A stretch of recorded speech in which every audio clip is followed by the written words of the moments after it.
Hey! What's up, y'all? It has been so long since I've done a vlog. And first off, I want to apologize. Just been a little bit busy, but also kind of found myself in a window where I really wanted to write instead of talk or video record things and document things. And so I was doing a little bit of blogging versus video blogging for a while. So anyway, hopefully one of these aspects has appealed to you and we can continue to stay connected. But let's catch you up on what I've been up to, just in case you've missed it. Art is still on display at Vino and Vinyl, so I want to say super big thanks to everyone that came out to see my art while it's on display there. It's still there, actually, and hopefully will continue to be there through the majority of August. If you haven't been to Vino and Vinyl, highly recommend it. Amazing place, awesome vibe. The people there are wonderful. The food is fantastic, and of course, they've got all the wine. They also have beer if you're not a wine drinker. And then on Fridays and the weekends, they also have DJs. I mean, it's just such a great spot, great venue. It's such a good fit for a lot of my hip hop pieces that are on display there now. So if you haven't had a chance to get out, please do so. Go check it out. It's a great place. If you do, let me know you're there. I'd love to catch up with you or tag me in a pic so I can share it. But I just love to see when people get a chance to get out and experience new things and art, of course, in Houston.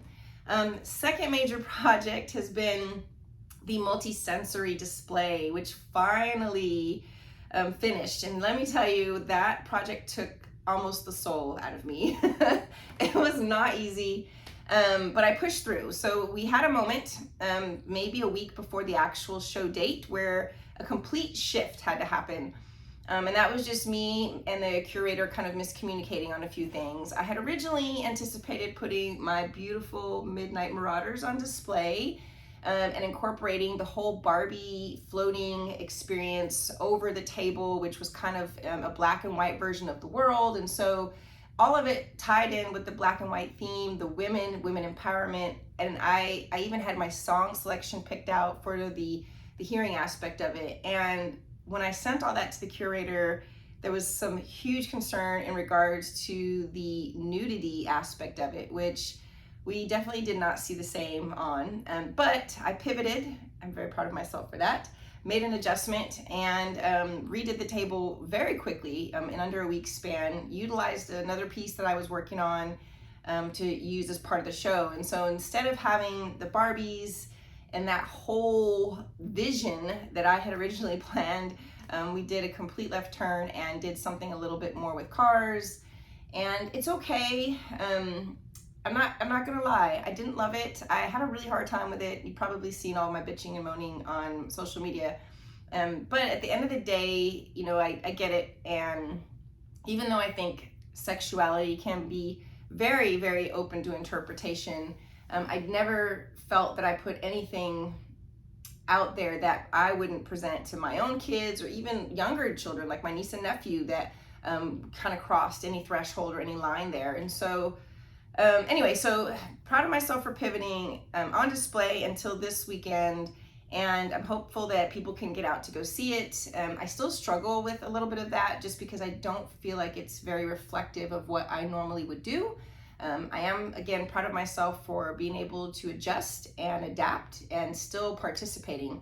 But what I learned from that show was that, number one, if it doesn't fit my vision or my vibe or what I do, I'm gonna have to learn to say no. And even if I've already committed, there's nothing wrong, in my opinion. Before I say that, let me just prerequisite that with I'm not a quitter, right? My dad was like, we don't raise quitters, we push through, we finish what we say we're gonna do. And that's part of me and my own issues with loyalty. But in the future, I know that if it's not a good fit for me, there's an opportunity there to say no and to learn to say no. And so knowing that and what I learned now, I've also, learned a lot in regards to caulk and what it can and can't do in the heat.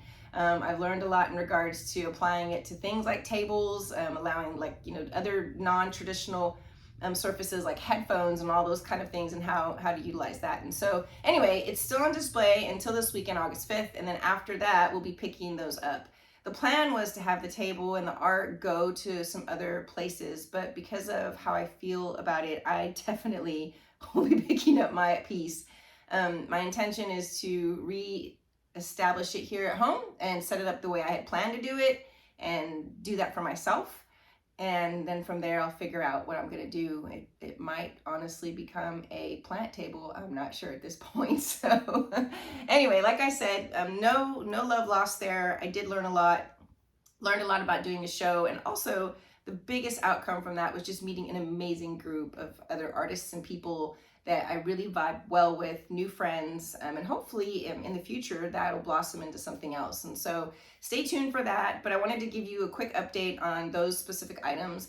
In addition to that, final week to view It Could All Be So Simple, the beautiful Lauryn Hill piece at the Lawndale Art Center. So that piece will also finally be coming home. And I'm not gonna lie, I kind of miss her. She's been gone for a month, which is a long time, or maybe even a month and a half.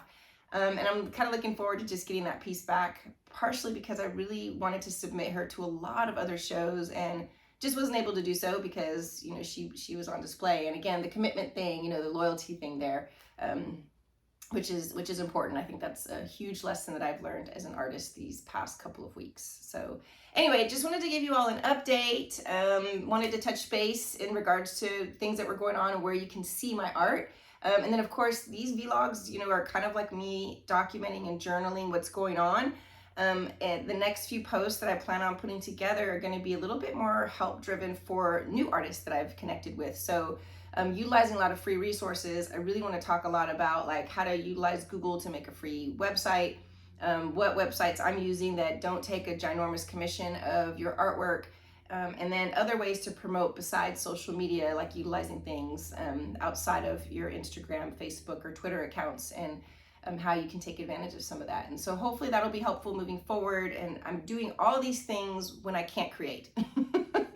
So that's kind of the moral of this story is right now I've hit a little bit of a block, and that's okay. I'm just letting it do what it does. I'm absorbing it. I utilize the time, definitely do some collaging. So I'm working on my super ginormous Prince collage piece that incorporates almost all of his work. Hopefully, as I'm working on this, I'll be able to find the last 4 or 5 CDs that are missing in order to make this a complete full collection of all of his music. So yeah, so that's what's been going on. Looking forward to sending some more updates. And until next time, thanks again for all of your support. Thank you so much for those that reach out and have left comments or have sent feedback or even sent suggestions and ideas, things for me to work on and kind of get me out of this slump. I really do appreciate it. And so